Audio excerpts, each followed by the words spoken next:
Teal, who I'm not sure what Gary's doing right now, but he was executive director of Travis County Republican Party. To my immediate left is the beautiful Mackenzie Kelly. Yes. I can't forget your name because my granddaughter's name Mackenzie. And to her left is Duke Machado. Now I believe that we're all here considered basically Republicans. Would you introduce yourself, Mackenzie, and tell us something about you? Yeah, my name is Mackenzie Kelly. I was born and raised here in Austin, Texas, and I've taken a recent interest, well, not really recent, but I've been more active lately in the world of politics in Austin and the things that are going on here. And Duke? Yes, sir. I'm a 25-year car guy. Been in the car business 25 years. I'm now in the home building and pool building business. Air Force veteran and a Texas fifth generation Texan and Republican. And Gary?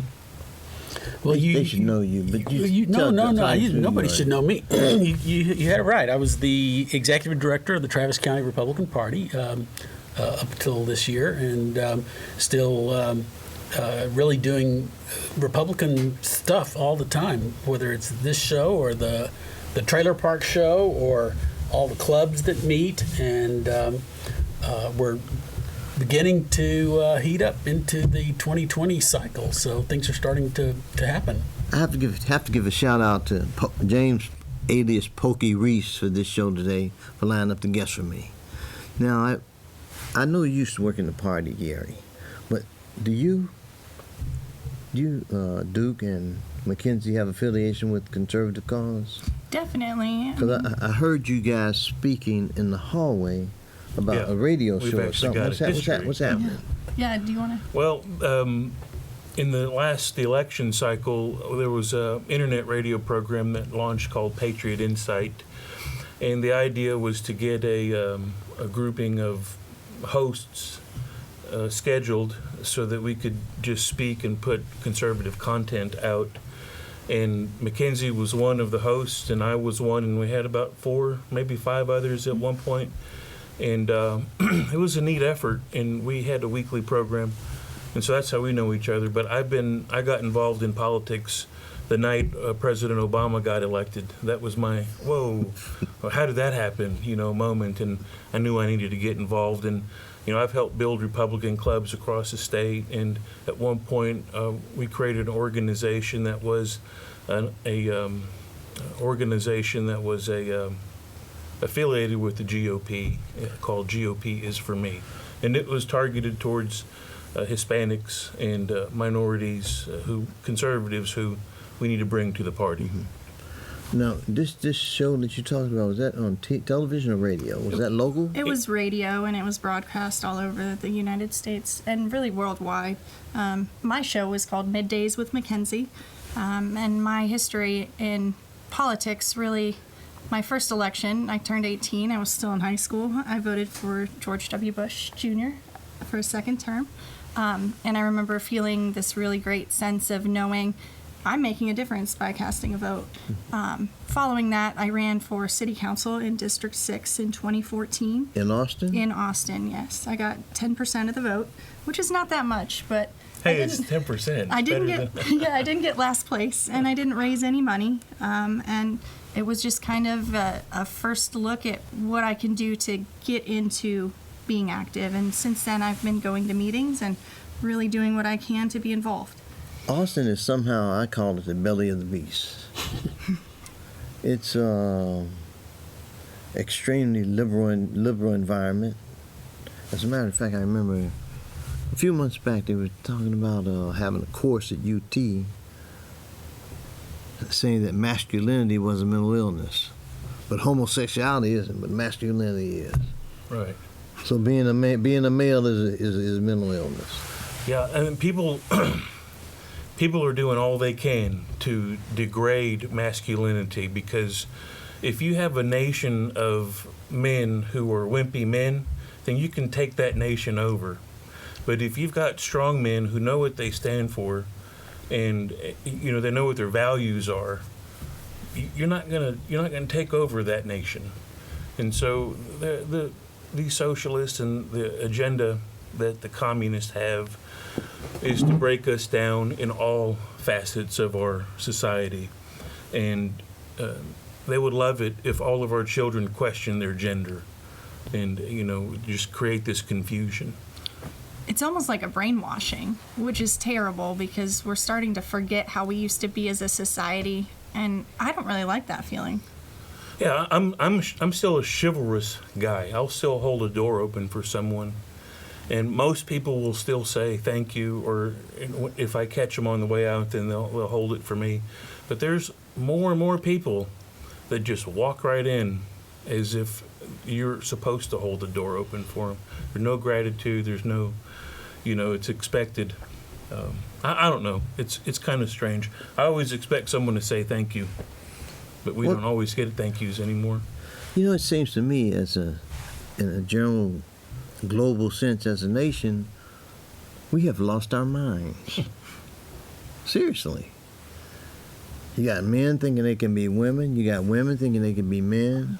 I think I could be the Empire State Building, but nobody pays me any rent for thinking that. It's some insanity. And we're just allowing truly it to insane. happen. It's perpetuating, and you've got the drag queen story time is the craziest thing, where you have these people, these transgendered or cross-dressing at minimum people, and how they try to normalize it. I think that we are too tolerant of the things that are being forced upon us. We're accepting it, and we're being the nice guy, and we're saying, well, we don't want to rock the boat yet. Tolerance seems like a one-way street. They'll tolerate you agreeing with them. Right. If you disagree, yeah. there's a problem. Well, and then they'll come after you. There's something I just have to read this on the air. And I put it on my Facebook page. It's a post from Steve Harvey. Of course, they'll probably say it's bogus post at some point. But it says, "How I Feel About Trump" by Steve Harvey. You've been on vacation for 2 weeks. You come home and your basement is infested with raccoons. Hundreds of rabid, messy, mean raccoons have overtaken your basement. You want them gone immediately. You call the city and 4 different exterminators, but nobody can handle the job. But there's one guy, and he guarantees to get rid of them, so you hire him. You don't care if the guy swears. You don't care how many times he's been married. You don't care if has a plumber's crack. You simply want those raccoons gone. You want your problem fixed. Here's the guy. He's the best. Here's why we want Trump. Yes. He's a bit of a jerk. Yes. He's an egomaniac, but we don't care. The country is a mess because politicians suck. The Republicans and Democrats can be two-faced and gutless, and illegals are everywhere. We want it all fixed. We don't care that Trump is crude. We don't care that he insults people. We don't care that he's been married 3 times. We don't care that he fights with Megyn Kelly and Rosie O'Donnell. We don't care that he doesn't know the name of some Muslim terrorists. This country became weak and bankrupt. Our enemies were making fun of us, and we are being invaded by illegals. We are becoming a nation of victims where every Tom, Ricardo, and Hassad is a special group with special rights to a point where we don't even recognize the country we were born and raised in. And we just want it fixed. And Trump is the only guy who seems to understand what people want. We're sick of politicians, sick of the Democratic Party, sick of the Republican Party, and sick of illegals. We just want this thing fixed. Trump may not be a saint, but we didn't vote for a pope. We voted for a man who doesn't have lobbyist money holding him back, a man who doesn't have political correctness restraining him. We all know that he's been very successful. He's a good negotiator, has built a lot of things, and he's not a politician, not a cowardly politician. And he says he'll fix it. And we believe him because he is too much of an egotist to be proven wrong or looked at and called a liar. Also, we don't care if the guy has bad hair. We just want those raccoons gone out of our house now. I read that this morning, and I just had to post it. I ended up posting it twice. First, it looked like I wasn't going to post. But to me, it kind of captures quite a bit of things. In a sense, he says, I want to tell you how I feel about it. And then he goes on to say his thoughts. And I have contended for years that the 90% of African Americans who support the Democratic Party, they really aren't thinking, they're feeling. Yeah, because if they put any thought to the things that they're being told, they would learn that they're being lied to. So that's proof that you're right. They're not thinking, they're just feeling. You know, the other day, Charles Barkley had an article out. He said it's time, they should hold the Democrats accountable. He says the same African Americans who voted Democrat for 100 years say they're still poor. Because I think, in a sense, many people have been misled into thinking that someone's going to save them. And I hear that, and I feel that way too. They are misled. but one must also be willing to be led or misled. And so the answer that we're all searching for is these people who are in these, I'll call them conservatives, still hanging out in the Democrat Party. Blacks, whites, minorities they're conservatives, but they're still committed to the Democrat Party. Those people, they have to wake up. Well, they have to say enough's enough. And with what I do as the social media director for the RNHA, Republican National Hispanic Assembly, is we distribute our messaging through all of our social media efforts on a national scale that targets directly these people that we want to get their votes. And you know what everyone says? We've got to make our message simple. We can't complicate it. This has got to be very straightforward, easy to understand, no questions. I have a friend and acquaintance who's been on my show more than once and whom I respect a whole lot. His name is Kennard Wright. He put it simply like this: vote your values. Most African Americans believe in God and have conservative values, but they're following behind people who reject God. They're anti-everything: anti-God, anti-Christ, anti-everything, anti-anything, anti-put your pants on front ways, anti-sex, anti-everything. Well, it's easier to just do what feels right in the moment than Right. do what's right. When there's no consequences. Yeah. If there's no consequences, that's what Democrats, they want a life of no consequence. There's consequences later down the road. Yeah, we have to be accountable for our decisions. You know, look, if this nation is on a path towards socialism like it really is, on so many fronts we're being attacked. If we can't wake up these non-voting or non-active conservatives, I really do believe we're in trouble. And so it's critical that we reach the minorities. Minorities have been neglected, Republicans, and we seem to come around at election time only, and we're not committed. What is the game plan on a statewide, on a nationwide level? What is the game plan to do this? I was wondering, you're conservatives in Austin, Texas, Travis County. Do you have relationships with the TCRP? I go to the meetings when You I'm go to able. meetings? Mhm. Okay. Yeah, I live in Waco, so I know, but I know Matt. You McLennan really County. all by yourself. Yeah, I really am. I have lots of friends in TCRP as well. Gary's one of them. Yeah, I am. No, I'm listening and nodding my head to a lot of this. I think that the Democrats don't have an excuse for running our grandchildren into debt. They don't have a philosophy of government that's working, but I think what's working for them is saying that Republicans hate people. We hate black people. I can't stand you. We hate brown people. I was tied up before the show started doing some other stuff, and I apologize because we haven't met. We haven't talked. I want to talk a lot. Maybe we'll talk during the show and after the show. We hate women.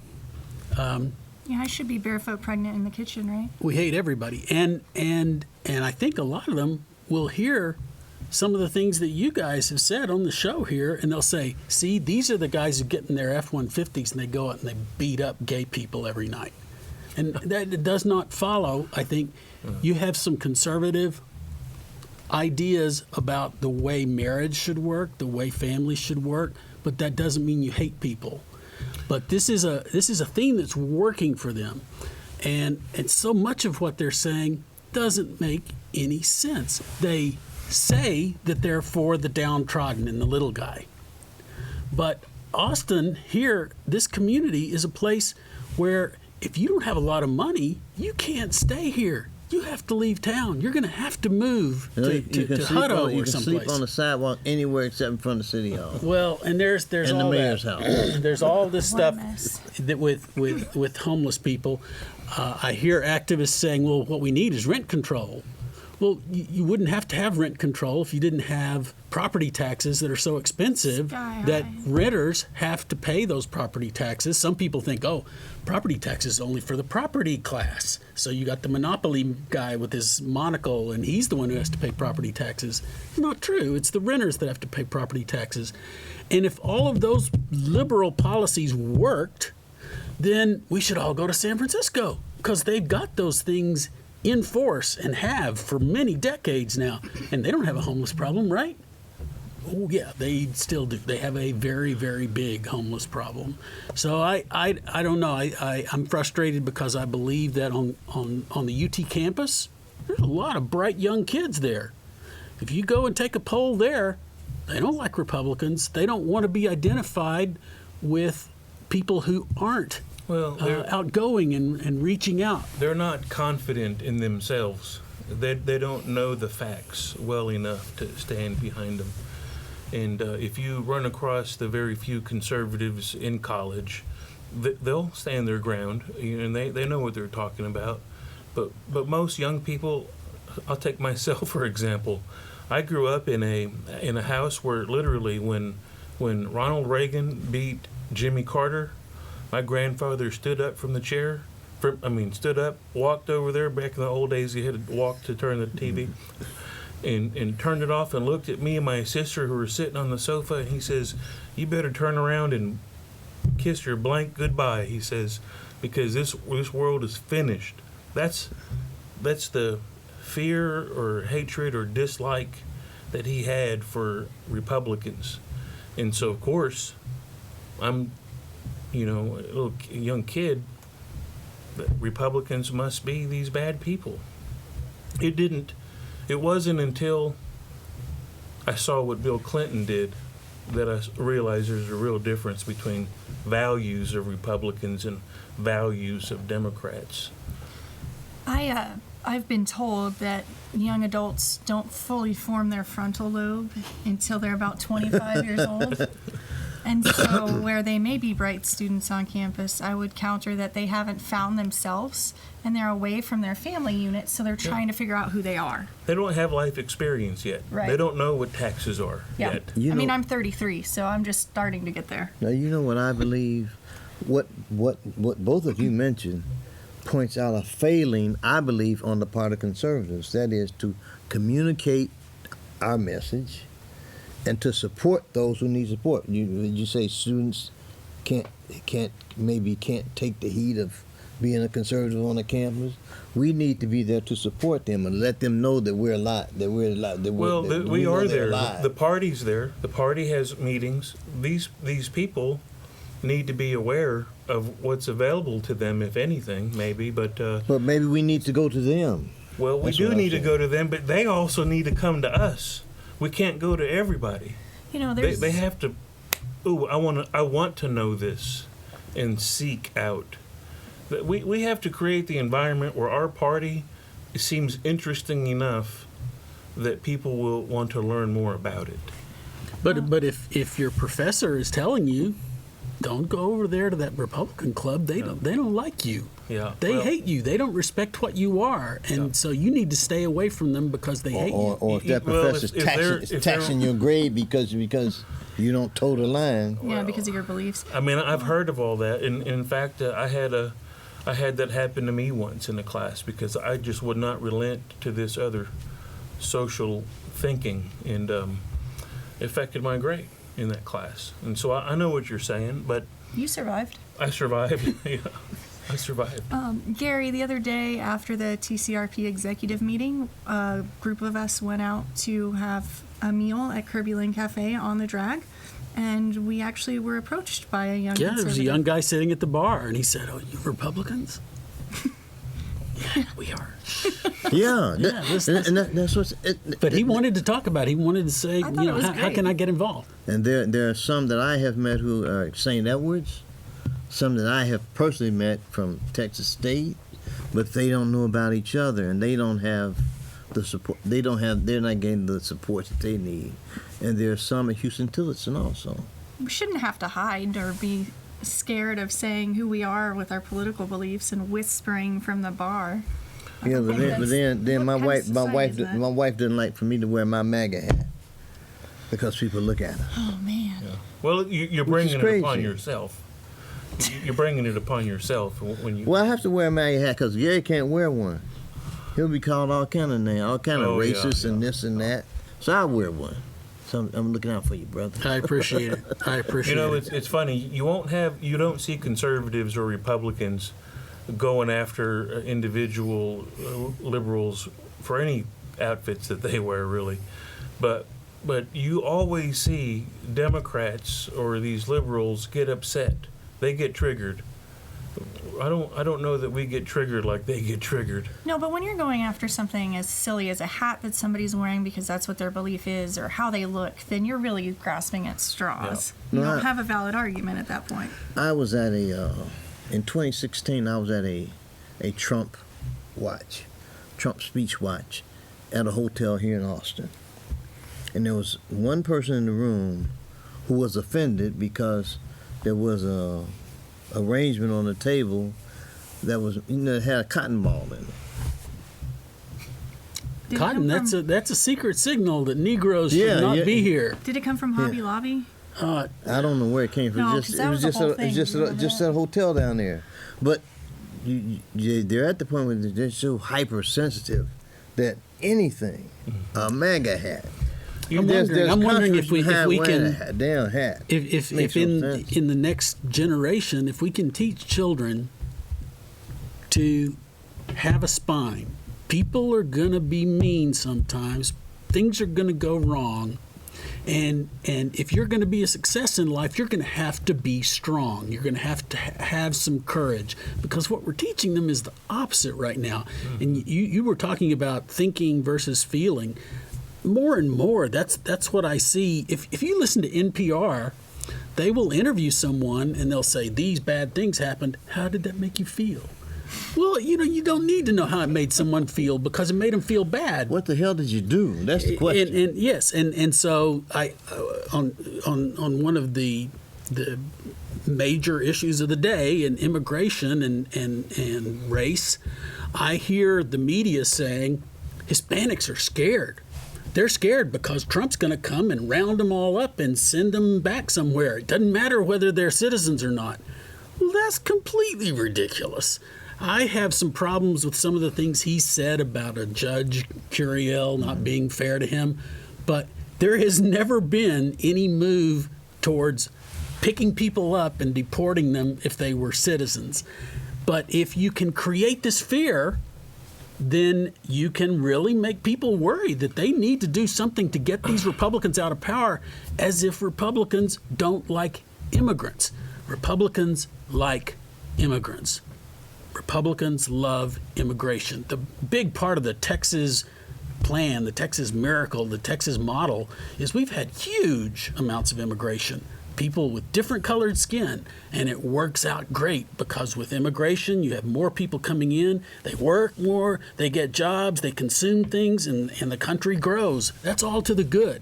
It's illegal immigration that we have a problem with. If I could respond to that, at the RNHA, we certainly feel that immigration or illegal immigration is a major, major issue that the Republican Party should lead on. The Republican Party has allowed the Democrats to hold this ground for 20, 30 years, and it's time for us to take it back. Now, how do we take it back?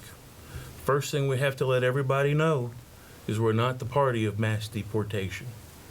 We're not going to just round up every illegal immigrant and force them out of the country. Second, we have to have a filtration process. We got to separate the good from the bad. The bad, if you've got a criminal record, something like that, you're a felon, messing with these rapes and murders and all these heinous crime sort of things, you're out. If there's all those who are remaining can enter and enroll and filter out, identify everyone, not everyone's going to make it. They're gone. But those who are remaining, after going through this process, I think those are the good ones that we want to keep. And I think if the Republican Party says we want to help those people who, especially like the kids who came here and their parents brought them here, even President Trump has a soft spot in his heart for those guys. We got to solve that issue, and we've got to identify everyone else. And Republicans can lead on this and put some teeth on it. If you can't get through this program, you're out. I would like to take advantage of the fact that you're here and ask you about some very, very practical and partisan Republican Party things. There are, of course, committees at the local level in Travis County. The state party is a separate committee. The national party is separate from that. And I lived for 30 years in D.C. and knew people who worked there at national headquarters. Would it be possible for you to tell us how you see things going with outreach to the Hispanic community? What's working and what's not working, and what could be done differently? Who's doing a good job of this? Mm-hmm. Well, our organization is nationwide, and we've got segments that are really hot. Texas is a big location for us. Florida is a big area. New York is a big area. California is a big area. So these are hot spots. What we do is we're building our network. Like, I want to be able to pick up the phone and call someone real and say, we need you to do this. And they need to be willing to do whatever X, Y, and Z is. So we're building a network of activists who are willing to put in the work. But as far as what local parties can do, or even state parties, and you know this, but everyone here knows this, the first step is to acknowledge and accept that we want to broaden our party, and we need to proclaim that we want conservative Hispanics, blacks, minorities, and everyone in the party. And we want to open and welcome them to our party. That's step one. Not every party is there yet. So even at our state level, there is maybe a desire to do something, but there's not a plan, and there's not the manpower, and there's not the money to do it. So we can sit here and think about all the solutions, but if we don't put it into a game plan, if we don't incorporate it with willing participants, it'd be easy to do. The SREC could state some objectives. The TRCC could state some common objectives. We could all be united, but we have to lead on something. I'm telling you, the one thing that we all need to lead on is solving this illegal immigration issue. And I'm telling you, the press, the response that we get from the Hispanic community is going to, if we have our welcome and open party, you'll see an exodus. But we have to set the field for that. Duke, I'm listening to what you're saying, and I'm wondering whether or not you have you receive adequate financial support to execute things you need to execute. Do we? Yes. Well, we fundraise in several different ways, okay. And we're always wanting and needing more money because the efforts that we have, for example, we want to send at least 50 national delegates to the national convention. And so we want to help support with airfare and hotel. And so we're trying to raise $100,000 to give each one $2,000 for airfare and hotel. Yes, because attending. So things like that. So that's where President Trump needs us, because there's no telling what people try to do at conventions. We've seen it. So we need people that are there who are committed to President Trump and will do what it takes to make the commitment to be there. That's just one thing of fundraising. We also do trainings, events, gas money. It's all, you run you know what running parties are like. It's the same thing. Running an organization costs money. I think we would be happy with a couple $1 million in the bank to just run, and we're not there yet, but yes, feel free to donate to us. So your organization it's not a subset of the RNC or any other organization. You're not being given our money. organization was founded in 1967, Mm-hmm. and it was founded by Bush Sr., Mm-hmm. and they were at that time the demographics were already becoming known as to what would happen with Hispanics and populations, and so here we are at that moment where this tipping point is supposed to happen, but the Hispanics aren't coming over yet, and part of the reason I think is just because the perception is we're not willing to lead on issues important to Hispanics. We're not willing to lead. Why do you think that is? Because you go through the primary process in Texas. Just imagine you go through, and so you have Ted Cruz and you have an opponent. Opponent says, I want to solve this problem. I want to work towards a filtration process to identify those who are here illegally. Oh, you're for amnesty. And then someone like Ted Cruz will say, well, I don't want to do anything like that. I'm going to stand on this far right side. Because in the primary, you got to get elected. And you're not going to win in most cases on this middle of the road proposition to solve the problem. So the only way you can do that is to lie to the public and say, I'm going to be strong, I'm going to be strong, I'm going to reject, I'm going to deny, and then get elected, and then do what you want to do. Because you just can't get through the primary with that soft message. I'm so old, I remember Bill Clements and the Bracero program and the idea that it's possible that we will have demands for labor, whether it's in one industry or another, and we would need labor to cross the border and come into America and do work and then go home when the work wasn't available anymore. And I think there's a big difference.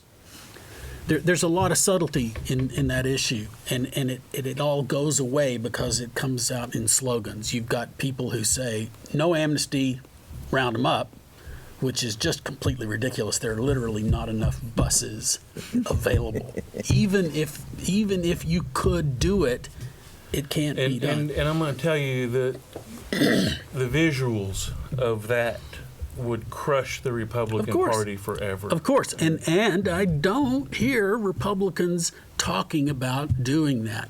I hear them saying that they want to have that hard line, but I don't hear anybody saying, I want to establish this. I'll tell you this, some far-right people that we all would know, familiar with, I've sat with them away from others and said, where do you see a problem here? And actually, they don't see any problems there. But they won't come out in support of something like that because they've set such an image of who they are that even they would come across as seeming weak on it. And it's not weak. What we're talking about is solving a problem. And sometimes solving problems require you to have a little more fortitude than the guy next to you, you know? And I'm just telling you, if Republicans came out, President Trump came out, and our leaders came out and said, okay, we're going to take this over, and we're going to run it through, and this is how we're going to do it. All of these Hispanics that are dealing with these, and they hate us, and they hate Trump, and Univision is saying all these things, all of that goes away. Now, I do hear from time to time that the Democrats don't want that to happen, so that when Trump says, hey, give me some money for the wall, I'll give you the Dreamers, they say, no, we don't think so. We don't want you to have that. They want to keep dangling the carrot. Right. And that's why we have to take it away. We just have to do it. That's it. And we can do it. We've done it before. You know, we can do it again. We can solve this problem. It's just, look, you can't lead from behind. And when it comes to our organization, Republican Hispanics, this is the hot button. Sure, economy, the jobs. I'm in the home building, in the pool building business, and I drive around the job sites. Guess who has all these jobs? It's Hispanics. Now, this economy's booming because of decisions President Trump made, and Hispanics benefit. It's an easy message to sell. So we can sell this, but then they say, y'all have this really bad spot over here. Reputation. That gets back to my point, is that we as conservatives, I believe, on the whole, have failed in our responsibility to communicate our own message. Yes. We've been letting other folks communicate the message of what they say want to say about us. And we don't even take our own message to our own families. Yeah. We don't, I mean, maybe you do, but most people don't even go back into our own families. I'm guilty of it to a certain degree myself. I've got tons of cousins. It's tough. It's tough. That I could go and You don't want to go there and sit down with turkey and dressing and say, let's fight about this. I can say I have a 10-year-old daughter. Smart, beautiful little girl. But one of the things that almost hurt my heart the other day was when she came home and she said, "Mommy, we need to vote out Trump." And I was like, little girl, who told you that? And she told me her friend's name. And I said, I wanted to say maybe you shouldn't be friends with that little girl. But I told her we should really talk about this. Let's talk about what our president is doing for our country. Let's talk about where we're going, and let's think about it. Let's not let somebody else push an idea into our head and then come home and think that that's what you have to do, because you really have to learn how to think independently. You're right, and that's what in the messaging to Hispanics, to the minority community who doesn't typically hear from us. It doesn't need to be about a candidate. The message doesn't need to be about a candidate. It needs to be about values. Do you love this country? Do you still love this country? Yes or no? That's a hard decision for people to make. Some people. How could you not love our country? Well, they hate it, but they're still here. We haven't. Go home. We haven't done a very good job. We've done a very poor job, as a matter of fact, of communicating our values and in communicating and appeal to people to, damn it, just think. Just think. I want to bring up this weird phenomenon where you see prominent Hispanics in the Republican Party, bigger than life. If Donald Trump had not gotten the nomination, I think everybody in America would have to agree that the people who came in second and third were named Cruz and Rubio. Those are not Irish names. In 2010, this is a long time ago, there were only 3 statewide Hispanic candidates in America running for Senate or governor. Only 3. And they were Rubio, Susana Martinez, and who am I thinking of in Nevada? I know the name. They were all 3 Republicans. They were all 3 conservative Republicans. So we're letting the Democrats get away with this notion that conservatives don't like you if you're not an old white guy like me. And yet, Crist in Florida was a white guy, and the conservatives said, no, we want Rubio. And they ran right over Crist.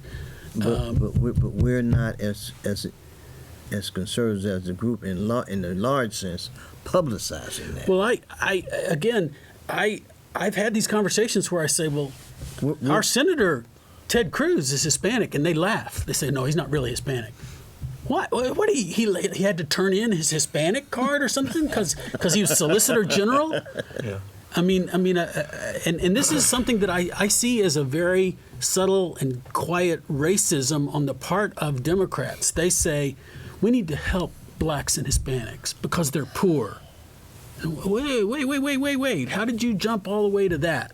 How did you conclude that these people are downtrodden when some of them have done very, very well?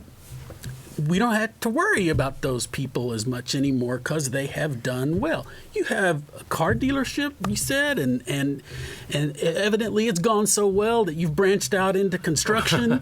I mean, Yeah. You tried to sell me a car a couple years ago.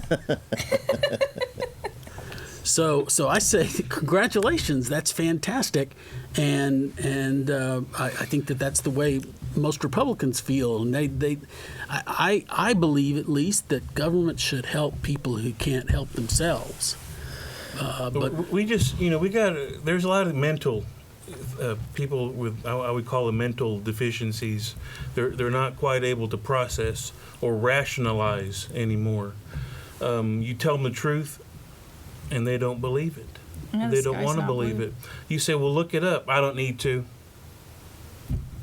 How do you, well, we don't break through to those people. As I said, anti-everything, anti-intellectualism, anti-anything.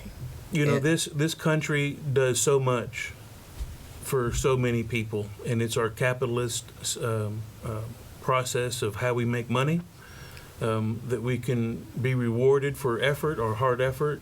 We can gain for our family. We can do anything we want to. We can wake up tomorrow morning and change our entire course. And there's no place on the planet like that. I still believe in the American dream. I do too. I chase it every day. I just think that my whole thing has always, not always been, has been for several years, that we just haven't done a good job at communicating our message regarding our values. It just hasn't been done. And on the family thing that you mentioned, I have brothers who they think I'm crazy. As a matter of fact, I was on a radio show here a couple of years ago, Ken, and one of the callers called in and said that I need a psychiatrist. And that she thought her son needed a psychiatrist because he was at TCU talking about conservative things. And they really try to beat you down. They really do. I just pray for those people and hope that they can find it in their heart to find the right way. Now, my grandkids came home one day talking about they were for Hillary. Based on what? Mm-hmm. You see, Just what they heard. Well, I'll tell you something real interesting. I've been challenged twice recently. Someone says something, I respond, they respond, I respond. Several, maybe 20 responses later, they say, well, they want to challenge me to a debate or something. So I'll agree. And then they back out. And it happened again. And then I agreed. And then they backed out. You know why that is? They have no ideas. Because they know that at some point they're going to have to come to grips with the truth. And in that truth, they will have to acknowledge that they're wrong. And they don't want to acknowledge that. We are on the right side, 100%. And it's easy for us to defend this nation, our principles. How do we do that? You're on right talk. Yeah, we're on the right talk. Okay. Yeah, And that name was no accident. It took a few months to come up with that. yeah. But if we're on the right side and we're doing the right thing, we need to open our right mouths. It's just my thing. Mm-hmm. And I attempt to have conversations with my brothers who vehemently disagree with me. But they've been, especially one of my baby brothers, been really educated right out of it. He was in the military and came out anti-military. Mm. And that's what's happened. That's what happens. His experience. That's what happens in the educational experience. Well, I think that what's frustrating to me is that I think we are trying to say the right things, and I think we're saying them. They're not being reported. They're not being, the word is not getting out. I think that the Democrats have stumbled onto this strategy of thinking of us and telling everyone that we're evil, and it works. Certainly, Mackenzie can tell you about the last 4 or 5 days of her life. She made a comment about homeless people, and presumably the inspectors who come out and inspect all your electrical stuff and your plumbing stuff, they're not there to punish you. It seems like it sometimes, but the government's there to keep people safe, right? Why do they do that for rich people living in the hills of Travis County, go in and inspect every electrical outlet, and yet if you're living underneath the bridge, your tent may catch on fire tonight, but there's no inspector there. So she brings this up, and everybody piles on her because she's a Republican. And obviously what she's saying is, oh, it's unfair. Those homeless people don't have to have inspection permits, and I do have to have one. And this works for them. They had hundreds and hundreds and hundreds of people. Thousands. Telling Mackenzie she's a bad person. And you know what I told her to do? I told her, shut up, hide for a couple of days. He did.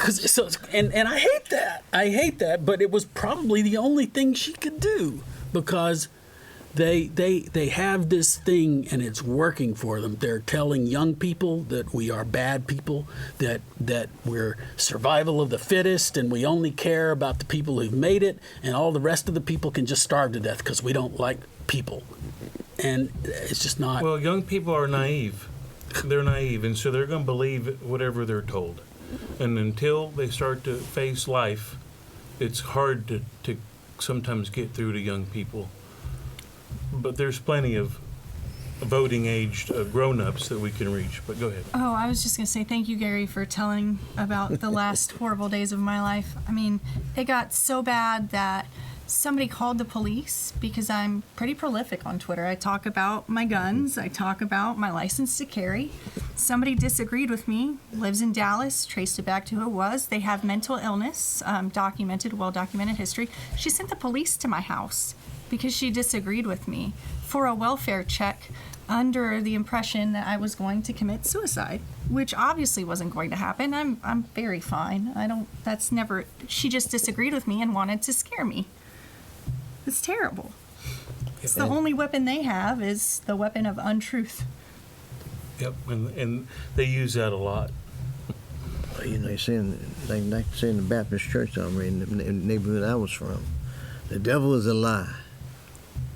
No, that's what they would say. Oh, yeah. That's right up there next to he died and he got up. But I just believe that ultimately, I have to believe that ultimately truth will win out. I have to believe that. That's my hope. That's my sincere hope. Now we're gonna go through some stuff on the way to get there, but and what's happening, and Mackenzie, you can attest to this as well, is that links are connecting. That our roots are connecting. Even in our own organization, we're growing county chapters so fast in certain areas that we're taking on new people. New people are being infused into the process. I do think there is there will be a surge. I do feel that there will be a surge of Hispanic support for President Trump. I do agree that we're being tested, though, every day. Oh, yeah. And we just have to hold firm in what our beliefs are and tell everybody what we believe in. I think that, and one of the things I gather from wearing my MAGA hat is I just kind of get an idea of what's going on. And every once in a while I see guys it's like Trump supporters have to hide. I wish it was such they didn't have to hide. Well, they don't have to hide. You don't have to hide. They shouldn't feel like they have to hide. You know, I have a MAGA hat too. And I know that there's times where I say to myself, it might be wise if you didn't wear this in this area. Mm-hmm. And then my second thought is, you wear that hat wherever you want to wear that hat. and deal with whatever comes. My And that's how. my thought is bring it. Bring it. That's right. That's how we all need to be. Bring it. Well, we're not used to having to have that kind of courage in America because we've been civil. I know that I did some work in Afghanistan, and there are countries where you wear the wrong hat, and you are really definitely taking your life into your own hands, and you have to be more careful than that. It might be really jumping the gun, but you mentioned a specific program that the Republican National Hispanic Assembly is working on. For that to work well, is it way too early, or is there going to be a time when local Republican organizations could make an announcement? Hey, if you're Hispanic and you're thinking to yourself, I'd love to go to this national convention, but I'm not the kind of guy who jumps on airplanes and flies and pays for hotel rooms. Here's a number. Contact these people. Tell them you want a scholarship, more or less, or Essentially, a sponsorship. That's what it would be, some sort of sponsorship to help them get there, because it's expensive. Everybody knows, and that's what limits most people. Conventions are not cheap. But yes, they can contact us and contact me directly, and you have my number, and we want to make an impact, and so yes. Find us online, rnhanational.org, and we can get something put on there. As a national social media director, that's exactly the campaign that has not even launched. I'm kind of talking about it early, but we will launch that here soon. Well, thank Sounds you great. for doing that and bringing those opportunities to people that might not course. otherwise have them. Absolutely. That's really great. I just wish that it were such that conservatives in the country wouldn't have to hide. You don't have to, because I don't hide, but that's just me. Mm-hmm. But I know when I wear my hat and I see how people react in the gym and in the grocery store, I know that they're out there hiding. Mm-hmm.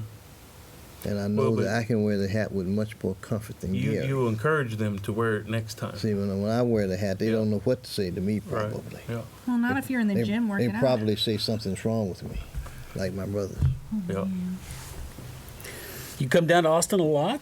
We appreciate you driving all the way down I'd be here. happy to stop in any time. I live in Waco, so I'm not too far away. But yeah, it's been a pleasure being on the program, and thank you for giving us the opportunity to share our story. Well, we It's sort of good to have, have you here. we have two programs. We have this one the and Trailer Park Trailer. Show. Yeah, yeah. And right now our slot is at 5 p.m. Mhm. And that makes it very difficult for Very lots hard. of people, including us, Yeah. to get the show set up early, because you got to start setting up at 4. But we will hopefully have a later slot early next year, and want to have you back. It's been a great pleasure talking to you, and I think I'll be in the same slot. we're out here in 10 seconds.